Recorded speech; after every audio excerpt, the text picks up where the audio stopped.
जय मीम और जय भीम का नारा से देश भर में अब मची है अन्य पार्टियों में खलबली। खासकर बीजेपी को लग रहा है झटका, तो वहीं सेकुलर और कांग्रेस को भी लग रहा है झटका। आपको बताते चलें कि उत्तर प्रदेश में असदुद्दीन ओवैसी के दौरे के बाद साक्षी महाराज का बयान से ऐसा लगा कि बीजेपी को अब देश में झटका लगने वाला है। उधर कांग्रेस और सहयोगी जो नाम निहाद सेकुलर पार्टी है उनको भी झटका लगने वाला है। बताते चलें इस वक्त के देश की राजनीतिक में अलग करवट ली है। बैरिस्टर असदुद्दीन ओवैसी की क़यादत में ऑल इंडिया मजलिस-ए-इत्तेहादुल मुस्लिमीन पार्टी अब आगे बढ़ने लगी है और ख़ास तौर पर गैर मुस्लिम पार्टी, हिंदू पार्टी, दलित पार्टी, अन्य पार्टी अब इनके साथ जुड़ने लगे हैं। असदुद्दीन ओवैसी लगातार सुर्खियों में बने रहते हैं और ख़ास तौर पर सारे लोगों की निगाहें उन पर रहती है। बैरिस्टर असदुद्दीन ओवैसी के ऊपर और एमआईएम को लेकर के साक्षी महाराज का इस तरह का बेतुका बयान से अब लग रहा है कि बीजेपी के खेमे में खलबली सा मच गई है। क्योंकि अब बीजेपी जहां दलित और हिंदू तबके को लेकर के एक राजनीति करने वाली पार्टी थी, अब दलित समाज उनके साथ खिसकने लगा है।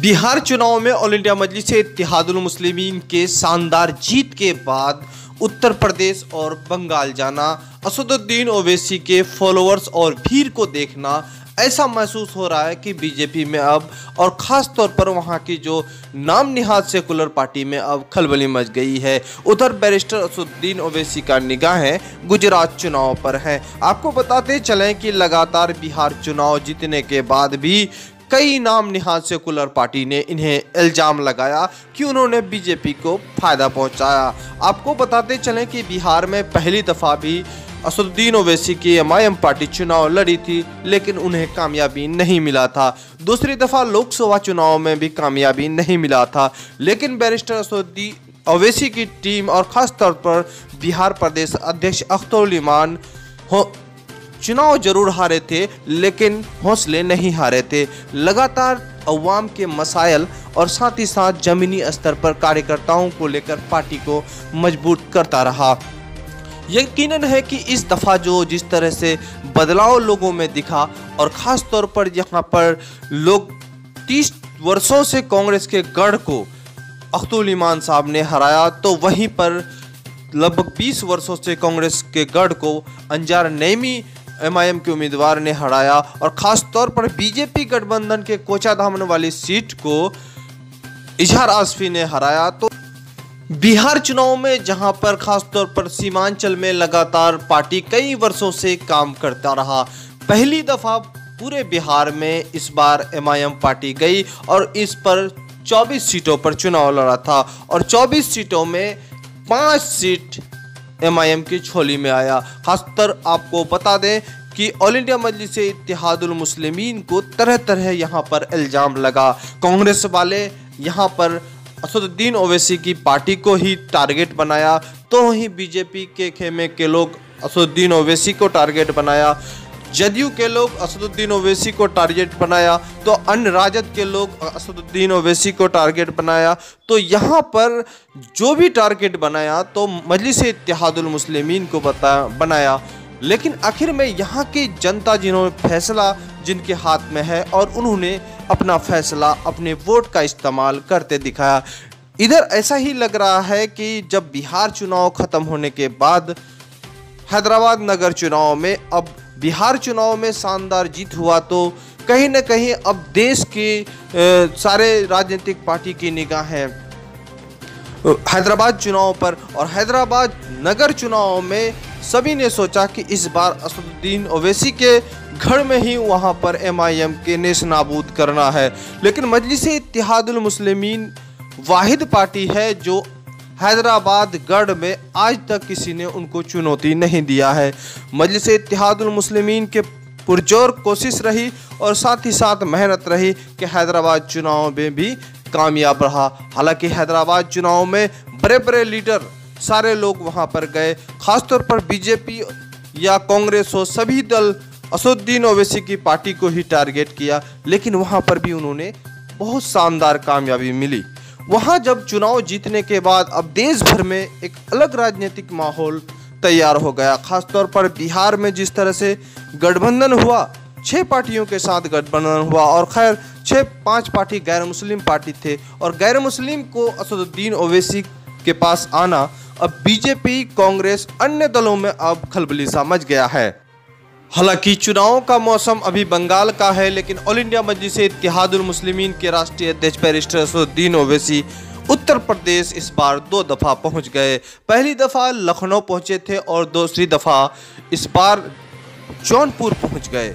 अब असदुद्दीन ओवैसी के फॉलोअर्स और इतने तादाद में लोगों की भीड़ और साथ ही साथ वहां पर जो है जय मीम और जय भीम का नारे से गूंजा उत्तर प्रदेश और वहां पर योगी का गढ़ अब बीजेपी को झटका सा लगने लगा, महसूस होने लगा। उधर अखिलेश यादव बेचैन होने लगा तो मायावती अभी खामोश नजर आ रही है। अब लग रहा है कि वहां पर एक अजब सा भूचाल आने लगा है, क्योंकि अब गैर मुस्लिम पार्टी और गैर मुस्लिम लोग असदुद्दीन ओवैसी के फॉलोअर और चाहने वाले हैं हो गए हैं। ऐसा लग रहा है कि इस तरह से साक्षी महाराज बयान देना बेतुका है और ये भी संकेत मिल रहा है कि अब बीजेपी और अन्य दलों में अब घबराहट सा महसूस हो रहा है, क्योंकि असदुद्दीन ओवैसी को लगातार बीजेपी का एजेंट ही कहा जाता है और ये सुन करके यहाँ के लोग, खासतौर पूरे देश के लोग अब पक चुके हैं। जीता जागता सबूत है कि बिहार में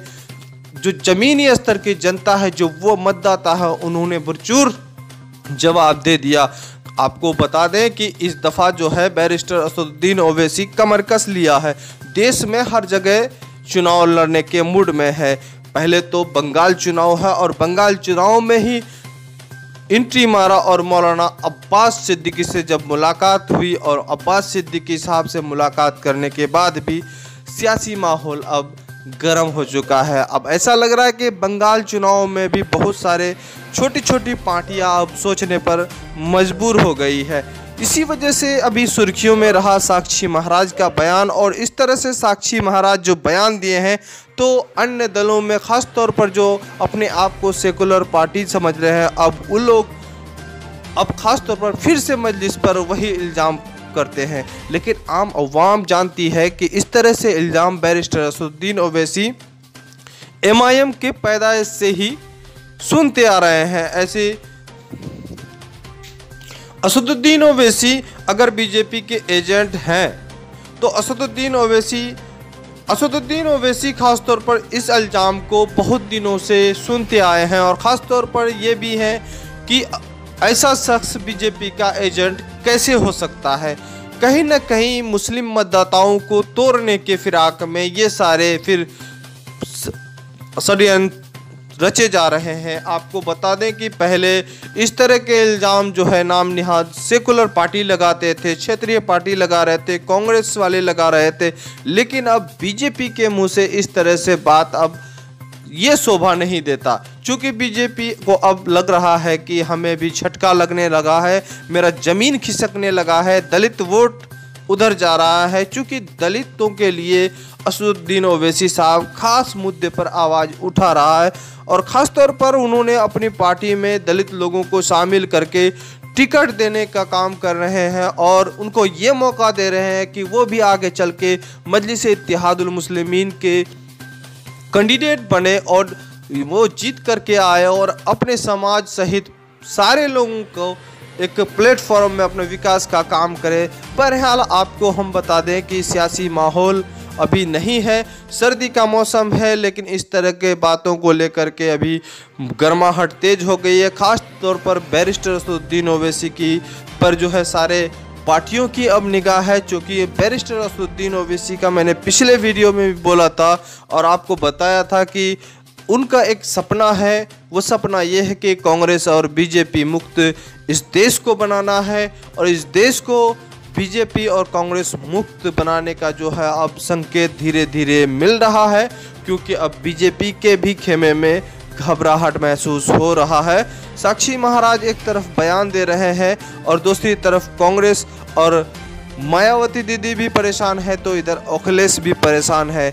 इस बार जो है अब टेलर होगा बंगाल चुनाव और बंगाल चुनाव पर बंगाल के लोगों पर निर्भर करता है कि वो इस टेलर को किस तरह से जवाब देता है, क्योंकि बंगाल चुनाव के बाद उत्तर प्रदेश चुनाव है और उत्तर प्रदेश चुनाव बंगाल चुनाव का टेलर ही होगा। और ये टेलर अगर बंगाल चुनाव में अच्छा परफॉर्मेंस पार्टी करेगा तो यकीनन है कि उत्तर प्रदेश भी MIM की झोली में आ सकता है। मिशन ये है कि ममता दीदी ही सरकार बने, लेकिन गठबंधन की सरकार हो और मजलिस-ए-इत्तेहादुल मुस्लिमीन की सरकार हो, ताकि गठबंधन की सरकार बनने से वहाँ के जो दलित मुस्लिम है, इन लोगों की हकमारी हो रही है, उनके बात को विधानसभा में उठाया नहीं जा रहा है। ऐसे मुद्दों को लेकर असदुद्दीन ओवैसी साहब आगे बढ़े हैं। लेकिन बिहार विधानसभा चुनाव को लेकर के सारे अब अफवाहें फैला रहे हैं कि उन्होंने बिहार में बीजेपी को फायदा पहुंचा। और बिहारियों से पूछे कि उन्होंने क्या, असदुद्दीन ओवैसी साहब ने बीजेपी को फायदा पहुंचाया। बिहार के मुख्यमंत्री नीतीश कुमार ने सबसे पहले महागठबंधन बनाया था। उन्होंने बीजेपी में महागठबंधन के नाम